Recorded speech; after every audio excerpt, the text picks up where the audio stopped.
Y justamente estamos hablando del Congreso de la República y vamos a escuchar. A mí me encantó. Pedro arranca la conversación esta mañana y dice, así como esos bebés aprenden a darse vuelta y a flotar, escuchemos cómo hay otros que están tratando de dar la vuelta y flotar de nuevo. Este es el reporte de Henry Bean. El informe de Henry Bean, reportero con criterio.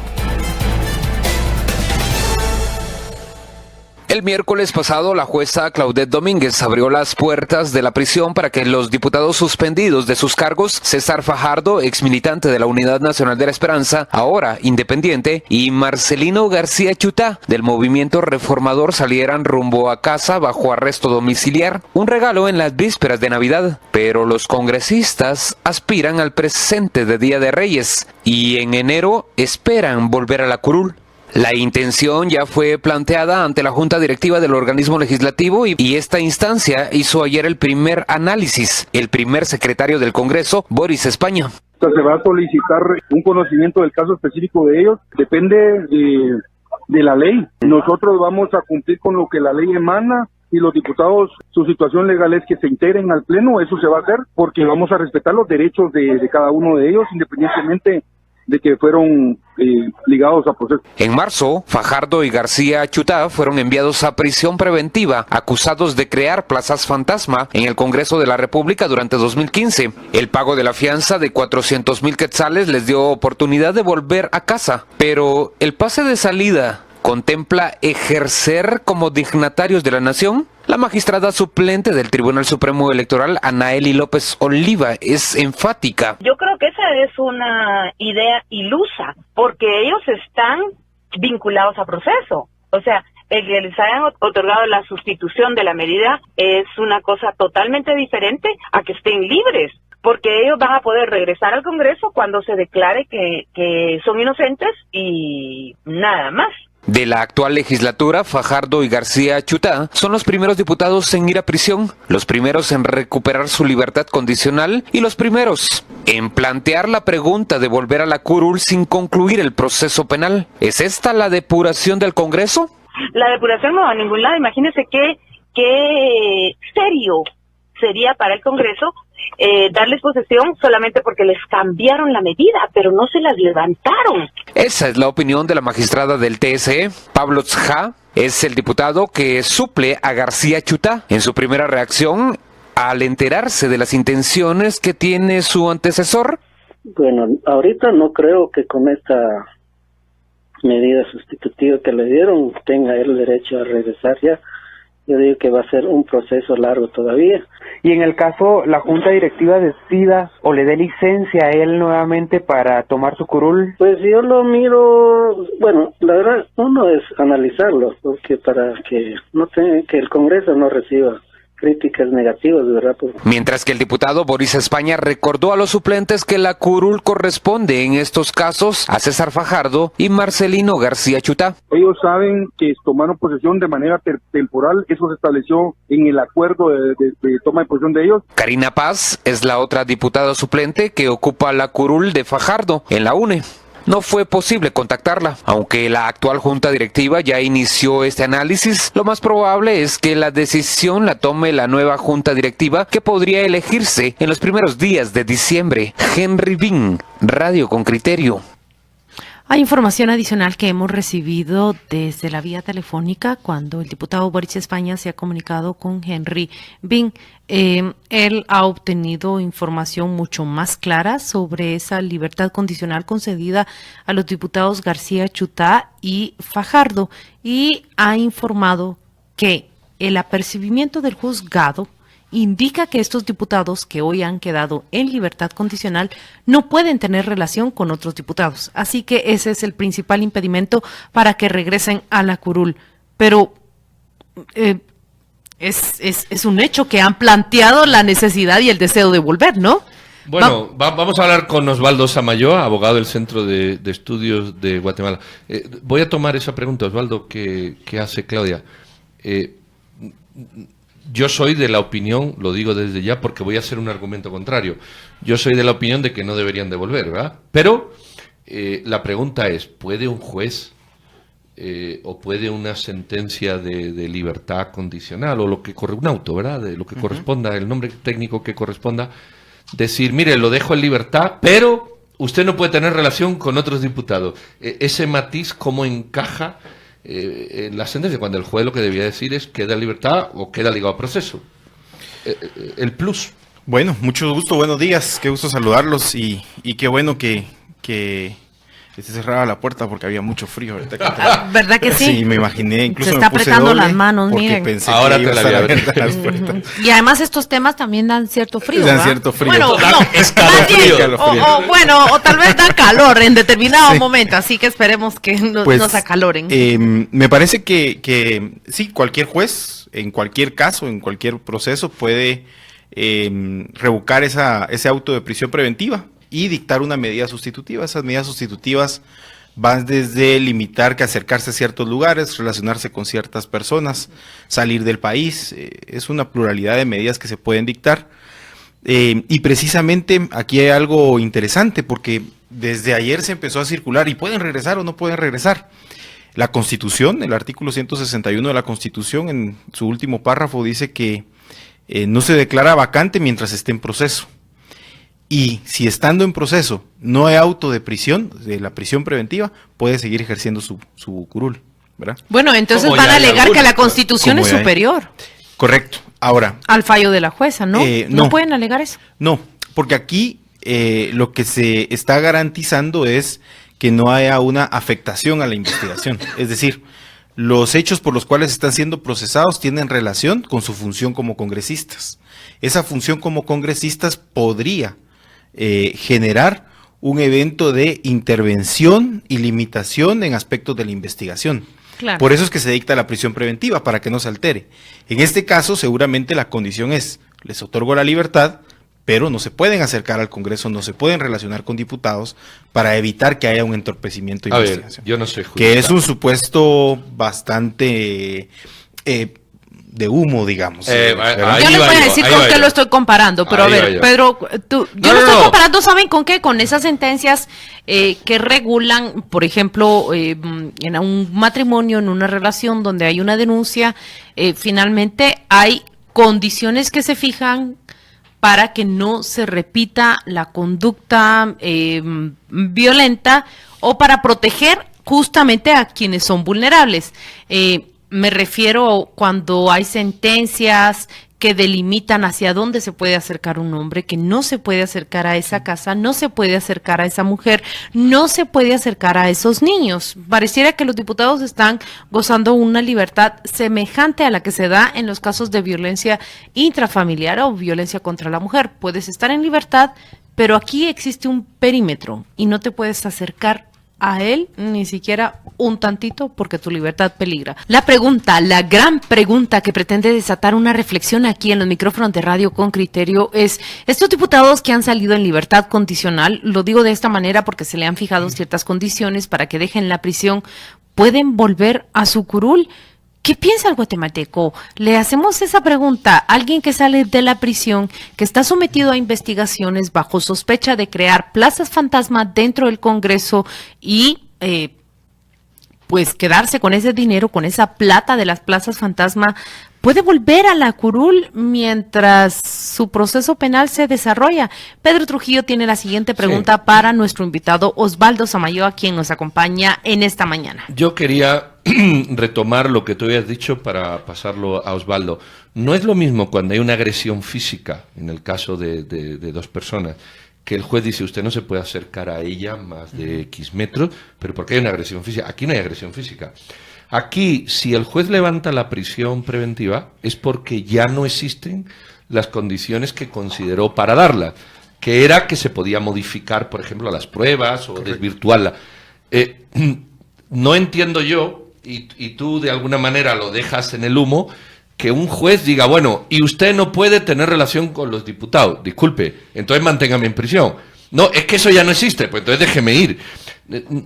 Yo estoy viendo algunas sentencias, Osvaldo, de la Corte de Constitucionalidad, con el 169, por ejemplo, y con otros más, y ahora esta, que no sé quién la ha editado, que me parece que sobrepasan el ámbito de la justicia siempre en esa nebulosa judicial que lo permite casi todo, porque ahí está. No sé, a mí me gustaría ahondar eso porque al final se va a discutir sobre ese punto en esencial, igual. Sí, digamos, ahí tenemos que recordar que este tipo de decisiones están dentro de la independencia de cada uno de los jueces. Esa independencia está nutrida por elementos externos a ellos que les son puestos a la vista por quienes están litigando, por quienes están participando en ese proceso. En este caso ya el Ministerio Público había argumentado el por qué requería esa prisión preventiva en la solicitud que le hicieron de la revisión de esa medida y que le otorgara otra. Tendríamos que ver qué nuevos elementos surgieron. Lo que sí es cierto es que el fiscal decía ayer claramente, esta decisión yo la tengo que apelar. Claro, y porque hay otro grupo de diputados que se encuentran ahora, bajo la misma acusación, pero que no salieron. Que no salieron y que seguramente van a empezar a interponer recursos para obtener el mismo beneficio, siendo la misma causa por la cual están siendo procesados. Pero es que aquí tenemos que caer precisamente en el criterio de no interferir en la investigación. Ese es creo yo, el criterio esencial. Claro, porque es la condición legal para dejarte en prisión o fuera de ella. Exacto, y entonces, el simplemente hecho de decirle, no te vayas a acercar al Congreso, ni te vayas a relacionar con otros diputados, en sí misma no evita que pueda haber una alteración de pruebas, porque hay una consideración extra. Ellos son sujetos que han tenido poder y que de una u otra forma tienen poder dentro de ciertas personas que se encuentran laborando en el Congreso. Claro, y como el apercibimiento dice claramente diputados, según nos ha trasladado el diputado Boris España, miembro de la Junta Directiva podría que analiza acercarse este caso, a asesores. Asesores. Claro, y ahí está cumpliendo el apercibimiento, se acerca a asesores y les piden cómo manipular la información. Y aquí hay otro tema que es importante. Hay dos diputados, por decirlo, el diputado Rabé, o exdiputado Rabé, y el señor Ovalle, que ambos se han fugado, ambos están fugados. Entonces, la otra condición para la prisión preventiva, que es prevenir la fuga, en el caso de los diputados nos hemos dado cuenta que no se han quedado, que han buscado las formas de irse. ¿Pero qué tratas de decir? Que porque Edgar Ovalle está prófugo, que porque Luis Rabé está prófugo, ¿se va a juzgar la conducta de los demás? No, esto quiere decir que hay una probabilidad, no diría certeza, hay una probabilidad de que no sabemos la magnitud del caso en el sentido de todo lo que o lo que pueda significar este caso como para que Rabé haya decidido fugarse y no enfrentar a la justicia. Si nos ponemos bajo ese criterio, que ese es el criterio personal que yo desarrollo ahorita, siendo ellos parte de esa misma junta directiva, lo voy a decir con esta palabra, aunque no es la adecuada en este momento, siendo cómplices en esa junta directiva de lo que se está investigando, podrían darse a la fuga también. Entonces, bajo el criterio de poder obstaculizar investigación y poderse dar a la fuga por los recursos que tienen, no corresponde darles una medida que sea un simple no te acerques a los demás. Pero no hay un retiro, por ejemplo, del pasaporte, no hay un arraigo. Quiero decir que por eso a lo mejor sobran unas medidas, Pedro, y se echan en falta otras. Sin duda la jueza o el juez puede decir, bueno, decreté el arraigo, pero bueno. No, yo sé, con el arraigo te puedes ir, pero un arraigo, una fianza, te quitan el pasaporte, vamos a decir que te reducen sustancialmente las posibilidades. Sería una salida no autorizada, no regulada, sin documentos, digamos, pero se puede dar. Y había alguien que preguntaba, entendí yo, o lo comentamos en algún momento, la única manera de retornar ellos a su puesto es que desaparezca la persecución legal a que están sometidos. No, es que yo viendo lo que dice la Constitución en el artículo 161, que es lo que yo estaba extrañado, ¿verdad? Pero es hasta ahora que uno se llega a dar cuenta de la magnitud que tiene. Dice, si se les decretare prisión provisional, quedan suspensos en sus funciones en tanto no se revoque el auto de prisión. Es decir, claro, lo contrario ya pueden volver. Claro, pueden seguir ejerciendo esas funciones. La propia magistrada Delia Dávila de la Cámara Penal de la Corte Suprema de Justicia, en declaraciones a prensa libre esta mañana dice, bueno, ellos están en su derecho de lo que ha hecho la jueza entonces es dar una sentencia que contradice el artículo que tú nombras. Esa fue la pregunta que le planteó Osvaldo, pero no lo ve así. Claro, si tú dices no te puedes acercar a los diputados, y la Constitución te permite ser diputado, como que ahí hay una brecha que dice, bueno, ¿cómo me incorporo al Congreso de la República? Según la Constitución, de nuevo la pregunta, y no me Osvaldo. relaciono con los diputados según la jueza. De nuevo la pregunta, que fue lo que te planteé. ¿Qué Sí. va a prevalecer allí? ¿La sentencia, el auto, el fallo de la juzgadora o el principio constitucional? El fallo de la juzgadora es el que prevalece. También tenemos que ver dentro del principio de legalidad no solo a las leyes, sino que también lo que decretan los jueces. Porque presumimos que todos los decretos de los jueces provienen de derecho. Entonces, también son una extensión del principio de legalidad. Ahora, aquí viene argumento de derecho, que es precisamente lo que creo que el Ministerio Público va a interponer en la apelación, que es, vea, si bien usted está prohibiendo que se acerque, las implicaciones que tiene para el caso son de tal magnitud que lo mejor es que ni siquiera se tenga la sospecha o ni siquiera él tenga la mínima probabilidad de decir voy a regresar al Congreso, porque constitucionalmente él sí podría hacerlo, ¿verdad? Y aquí es donde entramos al ámbito de los diputados. Los diputados le van a decir, pues la Constitución prevalece, entonces venite, ¿verdad? Por sobre el tema de judicial. Ahora, que esto que voy a decir puede sonar muy en vacío, pero la ética de los funcionarios, estamos hablando de la ética de los diputados actuales, debería la misma ética excluirlos a ellos y decirles, no regreses mientras estés en un proceso ligado a este proceso Sobre penal. eso están reaccionando justamente los oyentes con criterios sobre lo que mencionas, la ética. Vamos a leer sus comentarios al volver de ¿El arresto domiciliario terminaría con esta discusión? No, termina porque el arresto domiciliario no es estar preso en mi casa. Ese Perdón, ¿verdad? vamos a volver con esta discusión después de esta breve pausa. De vuelta en Radio con Criterio, conversamos acerca de las intenciones ya manifiestas de parte de los exdiputados Marcelino García Chuta y César Fajardo de una vez en prisión, en libertad condicional, han salido de la prisión. Una jueza ha ordenado esa libertad bajo ciertas condiciones el miércoles último. Ellos pretenden regresar a la curul. Los oyentes con criterio reaccionan ya. Dice, buenos días, este planteamiento de los diputados solo demuestra el calibre de bajeza y poca capacidad moral de esos diputados, y la junta directiva aún más al recibir y aceptar considerar esa solicitud. Armando Sobalbarro reacciona de esta manera ante esta noticia. Pedro Trujillo y Claudia Méndez Arriaza conversamos con Osvaldo Samayoa, quien hace una serie de análisis respecto de cuál es la legislación que va a prevalecer, tienen o no derecho de volver, cómo se reacciona ante esa pequeña prohibición que ha hecho la jueza. Estén libres, pero no se acerquen a los diputados. Pedro Trujillo tiene el siguiente comentario o pregunta. No, yo creo que es una línea fina de discusión, porque si a ti te acusan de algo y te ponen en prisión preventiva, que luego te revierten, realmente tú lo que estás es siendo investigado. Estás acusado de algo, pero estás siendo investigado. Y es cierto que eso no es motivo. Hombre, podría ser para algunos delitos, tipo asesinato o algo así, que dices, oye, apártalo, que es una acusación grave. De hecho, el Código Procesal Penal te dice los delitos en los cuales ni pienses en esos medios. Exactamente, secuestra. Sí. Pero que un diputado lo pongan en prisión, luego lo suelte, y por eso, porque se puede terminar siendo una maniobra jurídica para quitarte un puesto. Digo, en el extremo de la acción. Sí. Yo creo que es una línea muy fina. A mí lo que me llama la atención, y aquí supongo que se va... si yo fuera abogado, ahí entraría, es por qué la jueza dice eso si la Constitución dice el otro, y ahí va a ser el debate. Yo no sé qué va a pasar, pero está el tema de la ética, está el tema de los que tienen la plaza ahora, está el tema de lo que han votado. O sea, yo creo que hay muchas cuestiones ahí muy finas. Sí, hay que ver las garantías que otorgan ellos también a la juzgadora, para que la juzgadora haya dicho, pues sí, los voy a dejar en libertad a ustedes dos en específico, y a los otros no.